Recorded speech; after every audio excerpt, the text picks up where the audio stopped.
Alright folks, let's get started. Today's episode is going to be called Good versus Evil. Okay? We're going to start off on the good side. If you notice right here, this is a circle. Okay? And it's white. And it's the light in the dark. She is the light in the dark. The light in the dark. And this is one of the basic Masonic symbols for a female. Okay? And here we have the letter G. Okay? Which is representative of God's energy. The creation energy.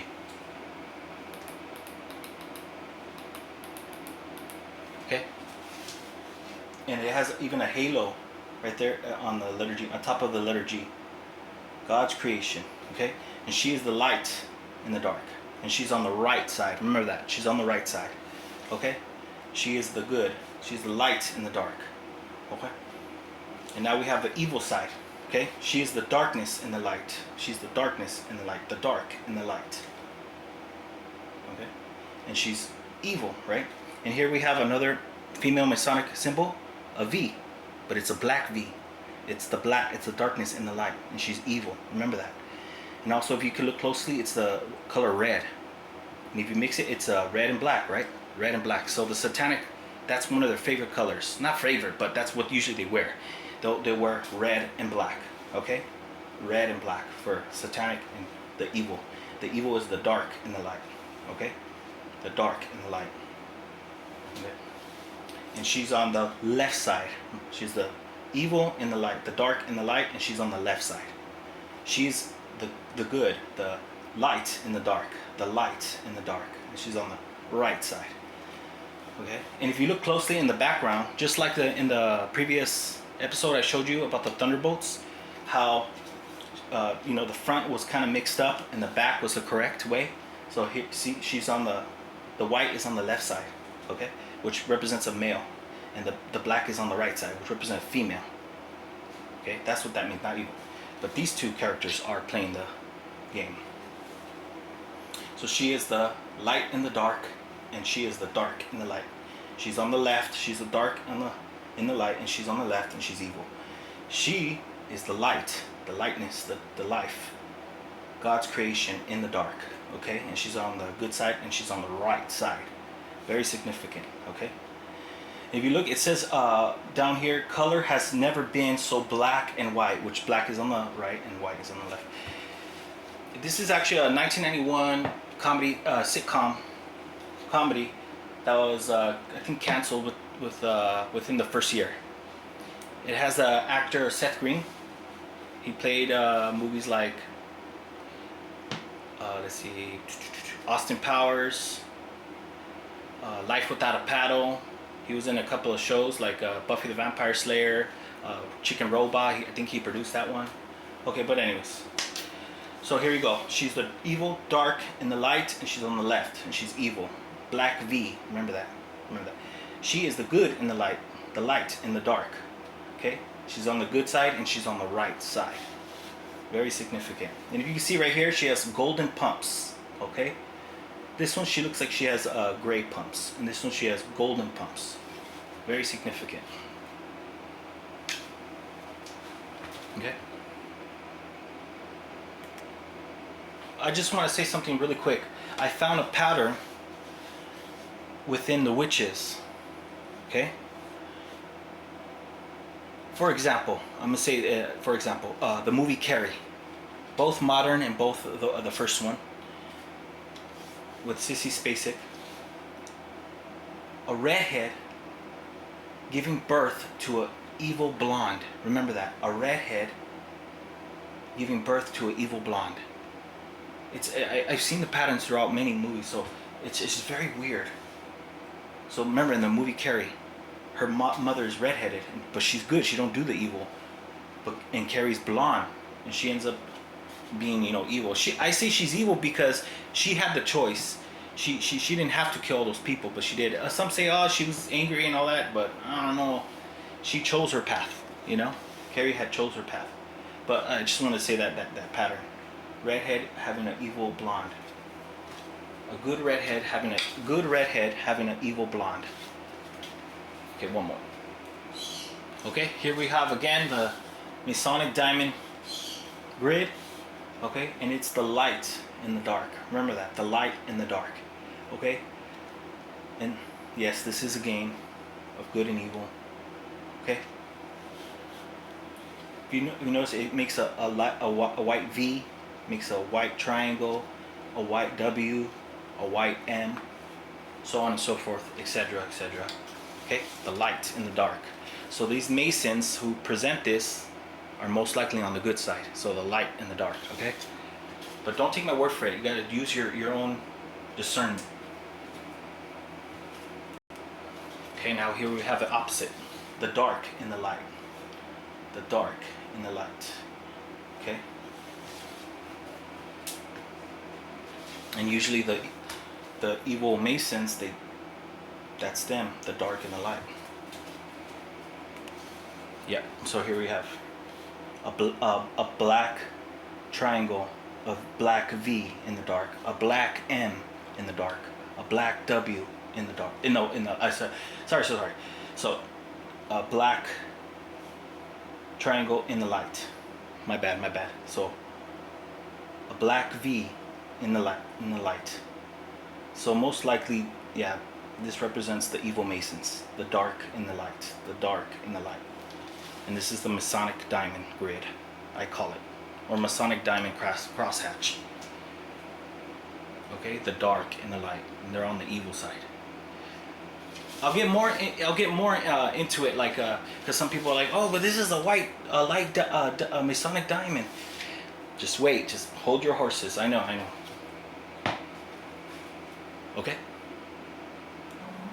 Okay, let's get started. Again.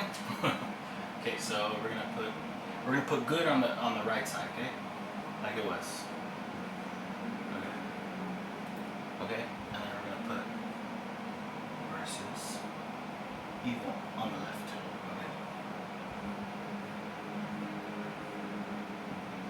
Okay. So we're here. So we're gonna put right here, right side. Just for reference. Left. I mean, I know I know how to put it, but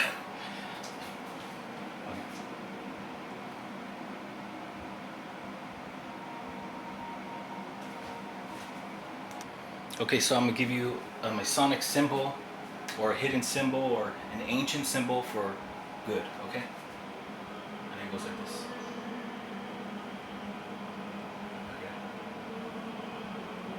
Okay, and common sense, evil represents this.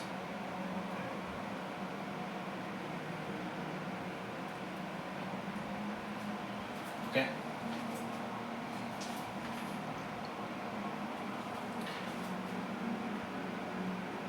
And yes, so we have two energies, okay? Two energies, good and evil. This is the energy of good and the energy of evil, okay? And I'm gonna give you the symbol for war, okay?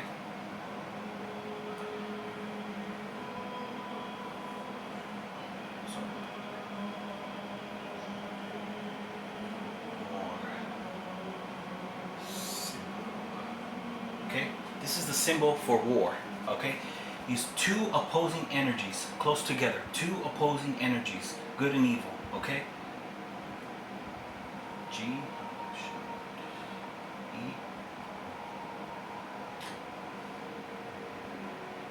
G. Okay? Two opposing energies. So often you will see this symbol, okay? Often. So let me see. Let me just put it just in case. Okay, so you can see that. And I just want to pinpoint on the collar of the suit and tie. You guys already know it's the compass and the square, okay? And if you look also closely in the tie, it creates this symbol. On top, not the tie, sorry, on top. So this was this would be the collar. I'm not joking. If you really look at it, the collar is like this, and then it has the tie right here, and it has the tie going down. And it's representative of this and that. Okay, so I already taught you guys that. Okay. Okay, so we have two opposing energies, good and evil. Okay? And I'm gonna tell you guys this. Since it's horizontally, this is horizontal, this is representative of the earthly plane. Earthly. I don't know how to spell earthly. Ooh, I spell earthly. There you go. My bad, folks. Y'all get the point. So this is the cardinal plane, the earthly plane. Okay? So this is war, two opposing energies on the earthly plane. Okay?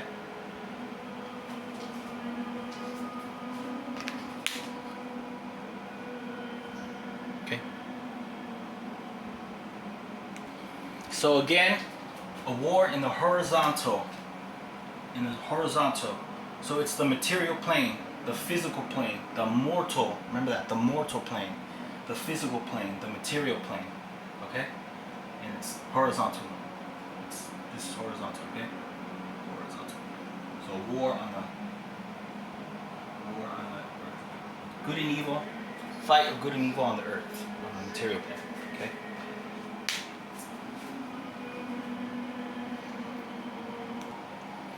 Okay, now I'm gonna get to some Masonic numbers, okay, that I find in the movies, the TV shows, and it's pretty neat. Okay, so I'm gonna go ahead and give the right side, the good side, the number 12. Very significant, very significant.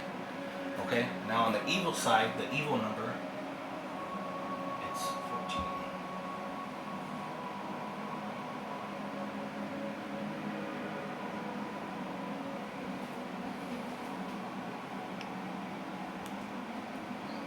So the number 12 on the right, on the good side, okay? On God's side, number 12, okay? Now we have the evil side is number 14, okay? And yes, throughout all the movies, you're gonna find these two battling each other. You're gonna find these two there, okay? And it is good and evil, the fight of good and evil on the earthly plane. Sorry folks, when I get nervous I kind of like have trouble thinking sometimes. Okay? So I fight good and evil on the earthly plane. Number 12 and number 14. I'm going to go ahead and give you another symbol that I believe what this is. Okay? It's the infinity sign. But I could be wrong. And remember, other things can mean other things, you know? So here we have the good side and the evil side. It symbols that. It represents this. It usually it's infinity. So, alright. So the battle between good and evil on this plane. That's what that can mean. Okay, here we have the number 12, number 14. 14, remember that, evil. 14. Number 12 on the good side. Okay? I already explained it. I'm just trying to go over things so you guys can really get it. I do apologize if you're a fast learner. Okay?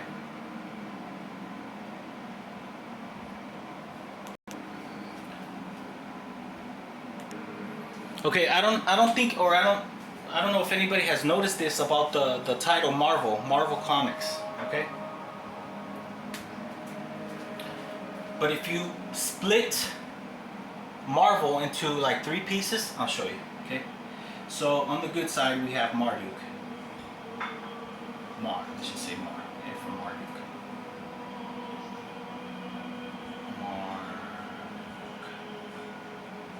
I believe it's spelled like that, I'm not too sure. So Mar, okay, Mar. And Mar,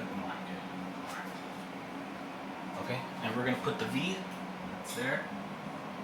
Okay, the V as in verses, okay? And then we're gonna put the evil god L. Some people say, oh, that's not the evil god, it's representative of just hear me out, folks. Just hear me out. So we have Marduk versus L. And L is actually Odin. Okay? Odin. Okay? And Baal is his son, Baal. Okay? Baal is actually Thor, god of thunder and storms. Baal, god of thunder and storms. Baal is the son of El. Thor is the son of Odin. Okay? And yeah, Marvel Comics, it's about good and evil. Okay? And Marduk is on the good side. Okay? I don't think anybody's noticed yet about Marvel. So whoever created Marvel Comics, they know the ancient battle. They know the ancient battle. And if you notice, like a lot of movie posters or even in boxing and fighting, they have the guys facing each other. Two opposing energies. Remember that. Two opposing energies. Okay? They have the guys fight like this, usually. Okay? Two opposing energies against each other. Okay? You don't believe me? I mean, some are, you know, they're like, yeah, I noticed that. Okay? So I'm gonna give a quick reference to Marduk and El. Okay? One moment. Okay, quick reference to Marduk. Marduk is an ancient Mesopotamian patron god of the city of Babylon. Remember that, Babylon. Who later became the king of Babylon gods, the Babylonian gods. Okay? Roles of power. Creator god formed the heavens and the earth after defending primeval chaos monster Tiamat. Remember like Tiamat in Marvels? How Tiamat was supposed to destroy Earth? Okay? And remember chaos. Chaos is on the eye of evil. Remember, chaos is similar to the eye of evil. Like I taught you before. Okay. So in ancient Babylonian mythology, Marduk was viewed as a good and heroic protector god, not an evil one. Okay? Bringer of order, sustainer of life, fair judgment. Well, I kind of just thought of it right now. If you notice that the Sith Lords, they throw lightning, right? But also Jedis, they throw lightning, and it's called judgment. So the Jedi lightning is called judgment. Something judgment. I just noticed. I just thought of that. I just remember that. Okay? Ancient Mesopotamians did not see their gods through a simple good versus evil lens, but Marduk's actions and traits aligned with what they considered righteous and beneficial. Okay. Okay, here we have the god El. Was the supreme deity and head of the pantheon in ancient Canaanite religion. Remember, Babylonian, the Babylonians, the Canaanites. Remember that, Canaan, associated with red and purple, Canaanites. Okay, revered as the father of gods and humanity. He is portrayed as a wise, patriarchal creator figure, often depicted as a bull. Remember that, a bull who's reigned over a divine council. It says that, but my gut feeling says this god might just be evil. Okay? Known as creator deity, father of mankind, and a supreme judge. Oh, gee.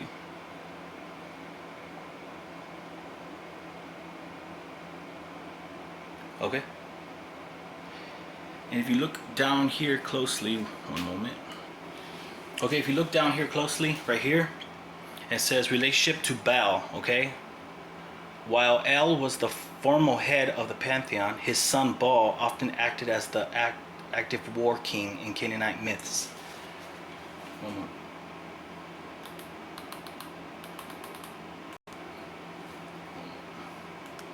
Okay, I asked, is the deity El associated with thunder or lightning, right? And it says, no, the Canaanite deity El is not primarily associated with thunder or lightning. Okay, you guys already read this. El's, you want to read it real quick? The storm, okay. El is patriarchal, high god, considered the wise creator, father god. The storm and lightning roles in the Canaanite pantheon is held by his son. So right here, the storm and the lightning roles in the Canaanite pantheon are held by his son Baal, which is Thor. Remember Thor, who is a storm deity associated with fertility, rain, and thunder. Okay. How funny is the movie Thor, Love and Thunder? This is rain and thunder. So the role of Baal, not El, is the deity of Shuk. So remember, Baal is, El is Odin, okay? And let me tell you something. Odin, in his first many years, was considered actually evil, okay? Because he did a lot of bad things, you know? And he used his daughter, Hela, to do all those kind of things, to take over a lot of dimensions and stuff like that, and put them under his watch and order. Odin associated with the crow. And so when Hela came back, when he passed on, and Hela came back, she was like, really? You guys are going to tell me about that I'm evil? You have no idea who our father is, our forefather, which is Odin, you know? And she kind of says the truth, like, this is the truth. And she breaks, I believe she breaks like the ceiling, and it shows the real story of who Odin truly was. So we have a god, he's having children that are also godlike. Or small g's though, I'm gonna say that, small g's, you guys, small g's. Okay, and if you read right here, confusion with Yahweh. While scholars generally distinguish El from storm deities, some modern scholars argue that Yahweh, the God of Israel, may have inherited or syncretized storm warrior characteristics, thunder, lightning, both from both the El tradition and the storm god Baal. Wow, that's weird. I'll get to that too. I'll get to that in a moment. One moment. Okay, folks, this is a scene from the movie The American Society of Magical Negroes, okay? And I'm going to show you something very peculiar. If you notice, we got the illuminated, okay, triangle, okay, illuminated triangle. And what is it on? It's on a brick wall. Remember that. Everybody knows what the brick wall is, associated with the dollar. And the triangle, illuminated triangle. Okay, illuminated eye, which I believe that's the left eye, and that represents the eye of evil. So we have the eye of evil on the dollar. It's insane.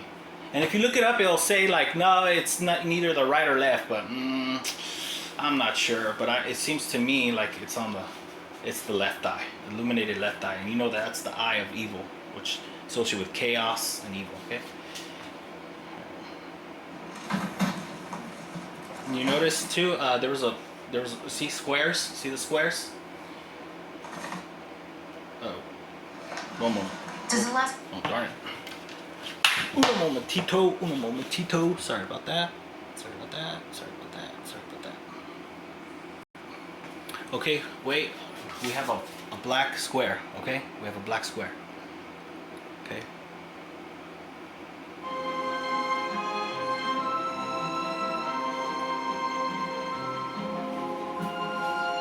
A moment. Here it comes. Okay. Man, it's so tiny, but if you could see this, okay? So remember, try not to get so confused. Oh shoot, we have the infinity sign encircled right here. I don't know if you guys can see it. But this is okay, this is what time is right here. So the time mark is 5:27, okay? And it's on the right side of the screen, and it's the horizontal infinity sign. Here also we have brick walls, okay? And if you notice right here, it's light, and this side is dark, okay? So evil and good. And if you look very closely, I actually advise you to go and watch the movie and just go on timestamp 5 minutes and 27 seconds. You'll see right here, if you could see it, it's right here, it's L, it says L.